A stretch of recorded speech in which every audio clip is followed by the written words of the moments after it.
ఇప్పుడు వృశ్చిక రాశి గురించి తెలుసుకుందాం. ఈ రాశి వారికి అదృష్టం కలిసి వచ్చే కాలంగా చెప్పవచ్చును. వీరికి ఉన్నటువంటి ఆర్థికపరమైనటువంటి ఒత్తిళ్లకు చక్కటి పరిష్కారం లభించడం, గతంలో చేసినటువంటి రుణాలు తీరేటటువంటి అవకాశాలు కనిపిస్తున్నాయి. వృత్తిపరంగా మంచి పేరు ప్రఖ్యాతులు తెచ్చుకోవడం, నూతన వ్యాపారాలు ప్రారంభించేటటువంటి వారు కూడా మంచి అభివృద్ధిలోకి పయనించడం, అదేవిధంగా వ్యాపారాల్లో లాభాల బాటలో పయనించడం అనేటటువంటివి జరుగుతాయి. కుటుంబపరంగా బాగుండటం, సమయానికి ధనం చేతికి అందటం, అదేవిధంగా ఎప్పటి నుంచో ఎదురు చూస్తున్నటువంటి సమస్యలకు చక్కటి పరిష్కారం అనేది లభిస్తుంది. విద్యార్థులకు బాగా కలిసి వచ్చేటటువంటి కాలంగా చెప్పవచ్చును. అయితే రాజకీయ నాయకులు ప్రతి విషయంలో ఆలోచించి నిర్ణయాలు తీసుకోవాల్సి ఉంటుంది.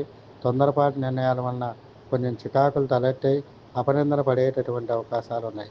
కోర్టుకి సంబంధించినటువంటి వివాదాలు ఉన్నటువంటి వారు వాయిదాలు పడుతూ ఉండటం అనేటటువంటివి జరుగుతాయి.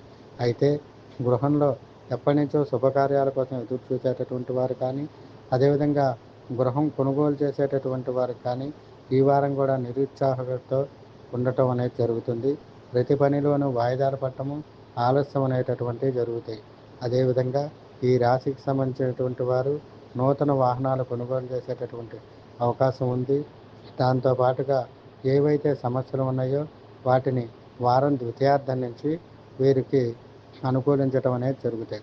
వీరికి ఉన్నటువంటి సమస్యలకు ప్రతినిత్యము కూడా వెంకటేశ్వర స్వామి వారి అష్టోత్తరం చదవటం, అదేవిధంగా ఆంజనేయ స్వామి కూడా 9 ప్రదక్షిణాలు చేసి అష్టోత్తర పూజ చేయించుకోవటం, ఈ వారం 7 రోజులు శివుడికి అభిషేకం చేయించుకోవటం వలన వీరికి చక్కటి పరిష్కార మార్గాలు లభించి సమస్యలను అధిగమించడం అనేటటువంటివి జరుగుతాయి.